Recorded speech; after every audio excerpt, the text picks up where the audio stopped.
Welcome, welcome, welcome, class, to history. Glad to be with you guys again today. It was fun to talk with you guys on Monday, those that joined. It's awesome to have some of you guys come into the live sessions. Been really enjoying it. Today, as you can tell, is a pre-recorded lesson. We're super close to being done with this quarter. Next week is our last week of class, and then we are done. So make sure you are sticking to a good schedule, being disciplined, working hard. I know it's tough, but if you can just set a schedule and stick to it, you can get a lot done every day and stay on top and even get caught up with school. If you have questions or need help with any subject, please reach out to me through Canvas. Some of your parents have my phone number, an email. Everybody should have my email, so you can email me and we can finish this quarter strong, okay? So before we get into chapter 19, what's our first thing that we do? We review. Nice. So let's begin by reflecting on what we've learned so far about the monarchy in the previous chapter, right? Okay, so we learned that kings had to manage and deal with their nobles in their own countries, okay? And we learned previously about the Magna Carta, about how kings had laws that they had to obey, the things that they could and could not do to nobles and freemen in their countries. So the kings also had to deal with other kings. Additionally, many of the kings of Europe had family connections. An English king might, for example, have French relatives. These family connections can make questions of loyalty complicated, right? So an English king that has French relatives might have some, difficulty figuring out who they're loyal to, right?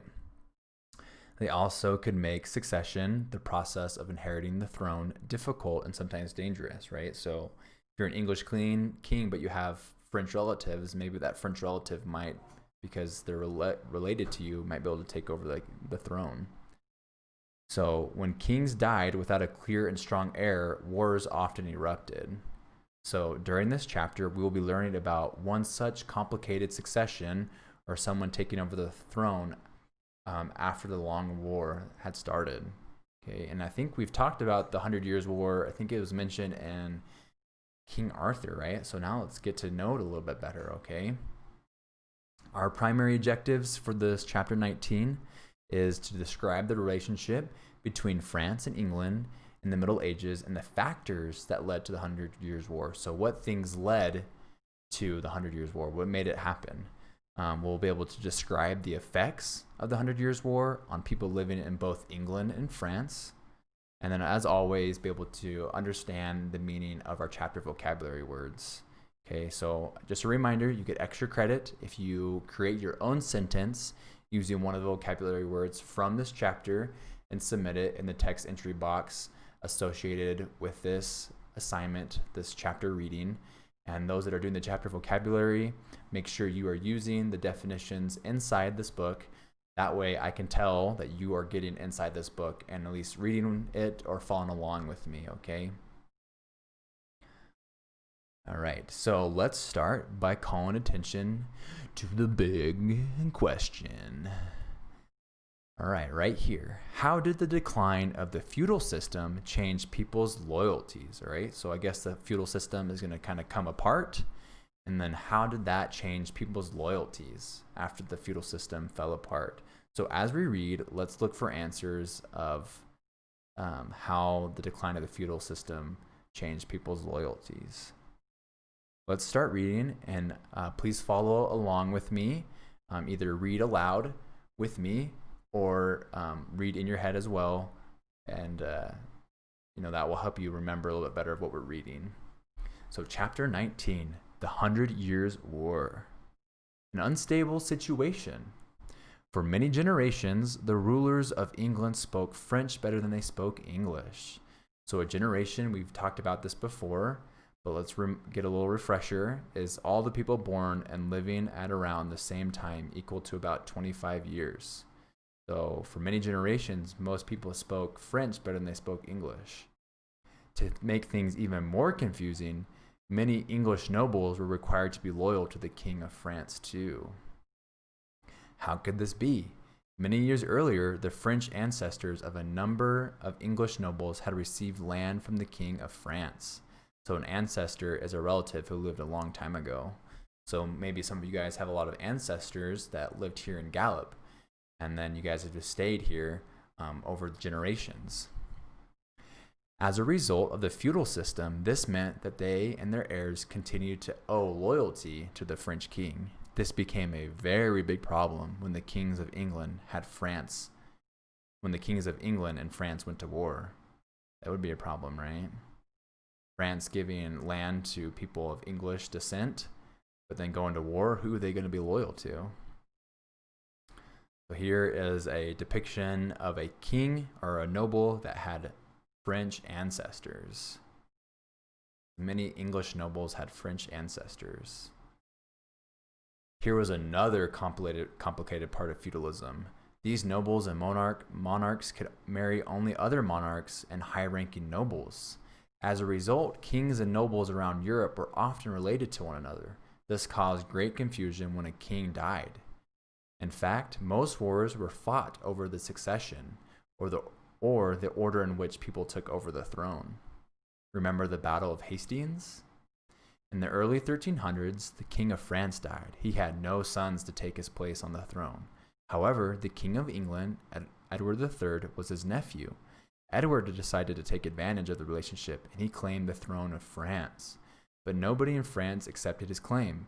Instead, Philip of Valois, a French nobleman who was also related to the dead king, became King Philip IV of France. The conflict over the French throne triggered a war that became known as the 100 Years' War. So, how would we describe the nobility of France and England during this era? So we learned that many nobles of England were descended from French nobility. They had French ancestors. In addition, nobles and monarchs from both countries often married into each other's families. That would make things confusing. This meant that European nobility and royalty were often related to one another, making succession sometimes unclear. And then along these lines, what was Edward III's basis for claiming the throne of France? We learned that Edward's claim to the throne was based on the fact that he was a former king's nephew. But he was from England, and so nobody claimed accepted his claim. But the Philip of Valois was French, and he claimed that he was related to the dead king, and so they gave the throne to King Philip. Okay, so a misleading name. The 100 Years' War is a misleading name for a number of reasons. First of all, the 100 Years' War lasted more than 100 years. It lasted 116 years to be exact. Second, the 100 Years' War was not a single war. It was several smaller wars fought between England and France.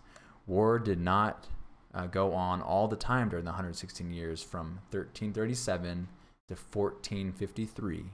There were truces that lasted up for 25 years, or generation. A truce is an agreement to stop fighting. So sometimes you and your sibling might be fighting, but you make a truce and then you stop fighting. So even so, it is difficult to imagine two countries being at war with each other for so long. When the 100 Years' War began, France was the richest and most powerful kingdom in Europe. It was rich in farming and grazing lands. French castles and churches were the envy of other kingdoms in Europe. England, though not poor, was part of a small island with a harsher climate, fewer people, and less wealth than France. However, because of these age-old family ties, England also controlled lands in the western part of France. The English had no intention of giving up their claim to the French throne and to these lands. In addition, one area of France known as Flanders was essential to England's economy. Indeed, one of the things that strengthened England's economy was the wool trade, in which Flanders played a part. So an economy is the way a country manages its money and resources to produce, buy, and sell goods and services. So we have, the economy here in Europe, And if things are going good, businesses are succeeding. When the economy is not going good, people are losing jobs. There's not a lot of money to go around. So the England did not want to give up their ability to produce and sell the wool, right? And the Flanders played a big part of that. So the climate of England was challenging for growing crops, but good for raising sheep. The wool from these sheep made lots of money. Highly skilled craftsmen and women in Flanders turned English wool into yarn that was made to used to make cloth. England needed to control Flanders. Not surprisingly, the people of Flanders were loyal to the English, right? Probably because they gave the Flanders the ability to work and to sell and to make money. In military terms, it looked as though France had a big advantage. First, most of the war was fought in France, so the French were fighting on their home territory. And a territory is an area of land. So they were fighting, kind of like if you are you're playing a sport and you have, especially those that start going to middle school and high school, it's always nice to play at your home stadium. That's like your own territory. You have like home field advantage. So the France had home field advantage. Second, it was very expensive for the English to ship armored knights and horses across the English Channel to France. Finally, in most battles, the French had many more knights than the English. All right, so let's pause really quick and think about a few questions. So we talked about why the 100 Years' War was not an accurate name, and why was that? Yeah, some of you guys probably saying it, thinking it in your mind, because it lasted more than 100 years. How long did it last? 116 years, right? And during those years, between 1337 to 1453, there were periods of what? When they stopped fighting, it was called a truce. There was a period of truces when they weren't fighting, and those lasted up to about 25 years, or a generation, okay? We talked about how France was fighting on their own home territory. They had home field advantage. It was costly for the English to ship knights across the English Channel. And then we talked about how England had the wool trade that they did not want to give up for their economy. All right, so let's continue to read. All right, but the English were stronger than they appeared. The English army made effective use of a powerful weapon called the longbow. I think we've talked about this a little bit in Robin Hood, right? So a longbow is a large bow pulled by hand and used to shoot a long feathered arrow. So with longbow, archers could shoot arrows farther and with greater power. In fact, arrows shot from a longbow could cut through armor. This is one of the reasons why a war that the French thought they could win quickly turned into a war that went on for so long, right? With a longbow, you're able to fight from farther distance and still have an impact. So we learned that the longbow was important because it was so powerful. They could shoot it from larger distances and it could still go through the armor. And that is one of the reasons, the longbow is one of the reasons why the war went on for so long. You can think about the war went on for so long because of the long bow, right? Bloody battles. Thousands of soldiers died on each side during the 100 Years' War, which was how many years? 116. The use of the longbow took away the great advantage that armored knights previously had on the battlefield. English archers, when given the chance, easily defeated easily defeated the French knights. One of the most famous battles of the war was fought at the French town of Agincourt. A large, powerful French army cornered a small English army. The French were sure of victory. The English were sure they would be defeated, but the superior tactics and powerful longbows of the English resulted in a terrible defeat for France. Okay. So a lot of people died, thousands of people died on both sides. And then the fight at the French town of Agincourt, where the French thought they were going to win, they actually ended up being defeated because of tactics and the longbow by the English. Okay. The end of the war. Throughout history, wars have at times brought about change and innovation. This is because as each side tries to gain an advantage, they introduce new ideas and weapons. As a result, the way armies fight at the end of a war is often very different from the way they fought at the beginning. That certainly was the case in the 100 Years' War. Probably a lot could change within 116 years' time, right? Remember how the longbow gave the English a military advantage? Well, the French never stopped trying to come up with better weapons of their own. Around 1400, they did. The French developed cannons. And a cannon is a very large gun that fires iron balls. You've probably seen cannons in shows or movies. I think of the first that comes to mind is Pirates of the Caribbean when they shoot cannons.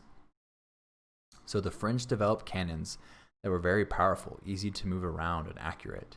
These cannons gave the French a big advantage.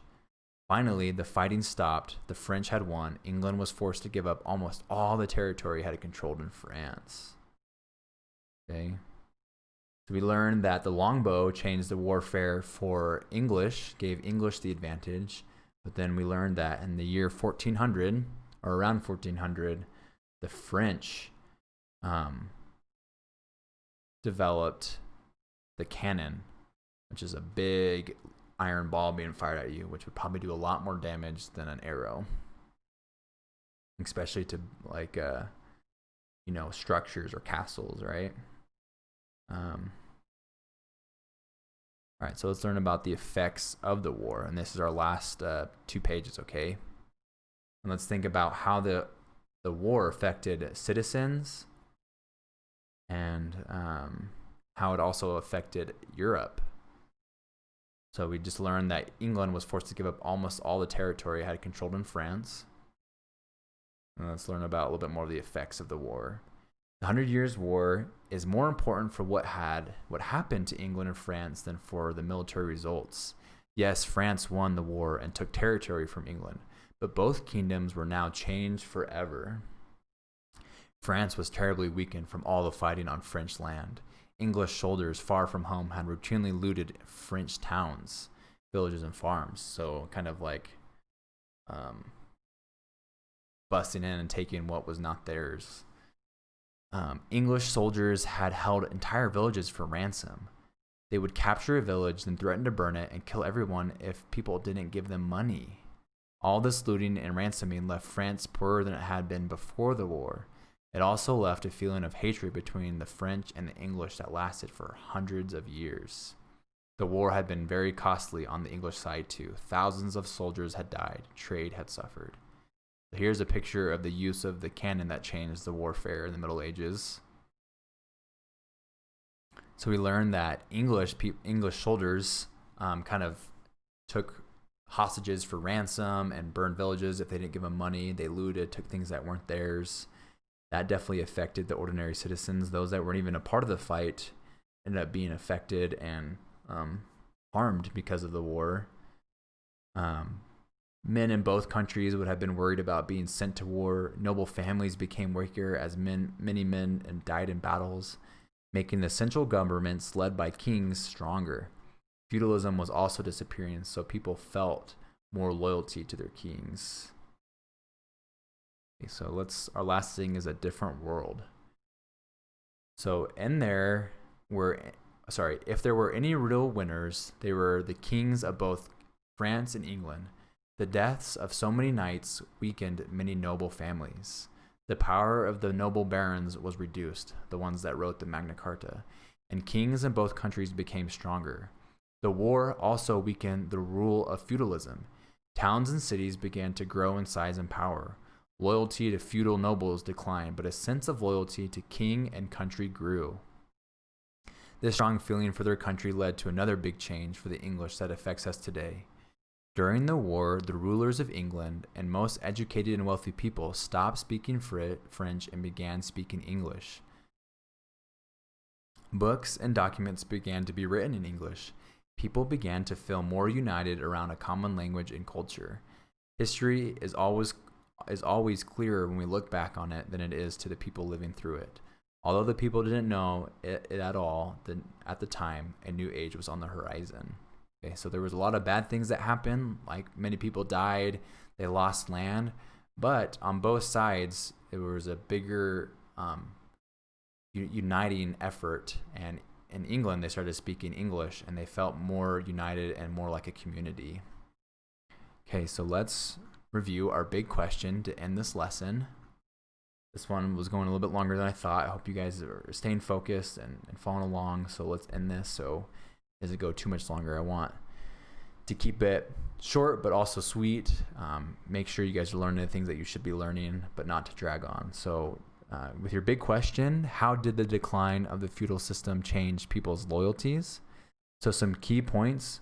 People became more loyal to who because of the feudal system's decline? Rather than their local nobles, so they became more loyal to who? That should be a key point. Citizens of a country began to consider themselves part of that larger territory, right? Because they're becoming more united rather than their simple village that they lived in, right? So there was a uniting effort that happened, even though there was a lot of bad things that happened. So those are key points that you should put in your answer. And that is it for this lesson. I will see you guys for a live lesson with chapter 20 and then chapter 21, which is your last chapter. And our last week is next week for this quarter.